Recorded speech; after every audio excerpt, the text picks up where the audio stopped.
അതിൽ ഈ ഞായറാഴ്ച ഒരു കുർബാന ചെല്ലുന്നതിനെ കുറിച്ച് സിനഡ് തീരുമാനിച്ചത് എന്ന് നിങ്ങൾ മനസ്സിലാക്കുക.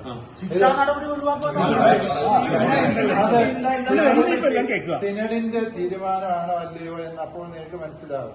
അത് എങ്ങനെ പ്രായോഗികമായി നടപ്പിലാക്കാം എന്നുള്ള സിനഡിന്റെ തീരുമാനം എങ്ങനെ പ്രായോഗികമായി നടപ്പിലാക്കാം എന്ന് തീരുമാനിക്കാൻ മാത്രമാണ് എന്നെ ചുമതലപ്പെടുത്തിയത്. അതാണ് ഇവിടെ 9/6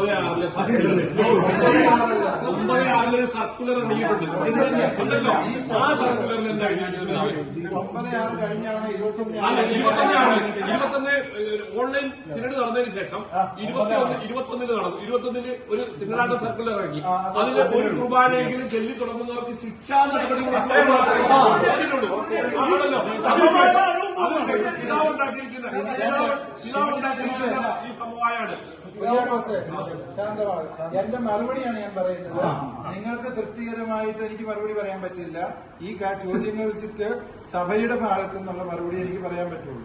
അത് ഒന്നാമത്തെ മറുപടി ആ സർക്കുലർ വായിക്കും. 2, ഏകീകൃത രീതിയിൽ എറണാകുളത്ത് മുഴുവനും കുർബാന ചെല്ലണമെന്നാണ് ഞങ്ങളെല്ലാവരും, എല്ലാ പിതാക്കന്മാരും, ഞാനും ആഗ്രഹിക്കുക. പരിശുദ്ധ പിതാവിന്റെ ആഗ്രഹം അതാണ്, സിനഡിന്റെ ആഗ്രഹം അതാണ്, ഞങ്ങളെല്ലാവരും അതാണ് ആഗ്രഹിക്കുന്നത്. ജീവിതത്തിൽ എന്നും ഏകീകൃത കുർബാന ചെല്ലുന്ന മെത്രാനാണ് ഞാനും. അതുകൊണ്ട് അല്ലാതെ ഇന്നേ വരെ ഒരു കുർബാനയും ചൊല്ലിയിട്ടുമില്ല. പക്ഷെ ഇവിടുത്തെ സാഹചര്യങ്ങളെ, അജപാലന സാഹചര്യങ്ങളെ മനസ്സിലാക്കുക എന്നുള്ളതാണ് ഞങ്ങൾ ഇവിടെ കൈകാര്യം ചെയ്യുമ്പോഴുള്ള വിഷയം. കുർബാനയുടെ പേരിൽ ഒരാൾക്കാരയിൽ അടിപിടി ഉണ്ടാക്കാനോ ഒന്നും തള്ളുണ്ടാക്കാനോ ഞാൻ ആഗ്രഹിക്കുന്നില്ല, സഭയിലെ പിതാക്കന്മാരും ആഗ്രഹിക്കുന്നില്ല. ഞങ്ങൾ എത്രയോ വട്ടം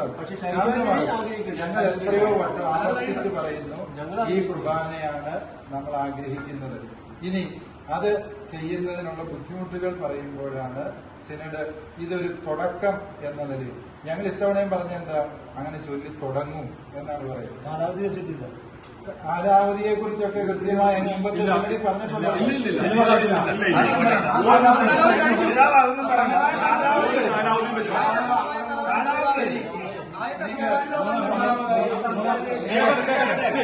മൂന്നാമത്തെ ചോദ്യം, ഈ പറഞ്ഞ ശിക്ഷാ നടപടികൾ എടുത്തിട്ടുള്ള വ്യക്തികൾ, ആ ശിക്ഷാ നടപടികൾ എടുത്തിട്ടുള്ള വ്യക്തികളുടെ കാര്യങ്ങൾ ട്രിബ്യൂണലിലേക്ക് റെഫർ ചെയ്തിരിക്കുന്നതാണ്.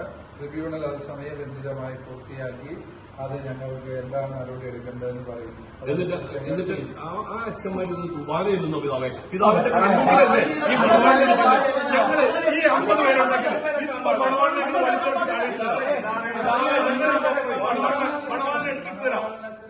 ഒരച്ഛനെയും കൈകാര്യം ചെയ്യാൻ ഞാൻ അനുവദിക്കുക.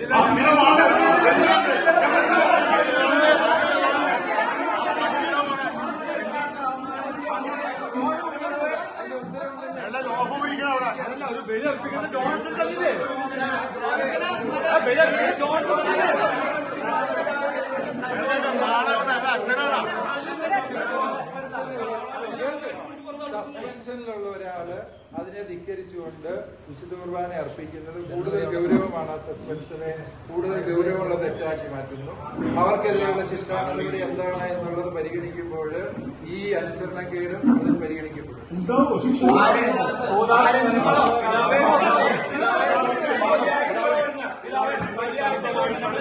പെരുമാറിയിട്ടുള്ള ഇതുവരെ പിതാവ് ഞങ്ങൾ ഈ 50 പേരെ കണ്ടോണ്ടല്ല, ഇനി ഞങ്ങൾ വരുന്നത് കൂടെ 5000 പേരെ പിതാവ് പറഞ്ഞ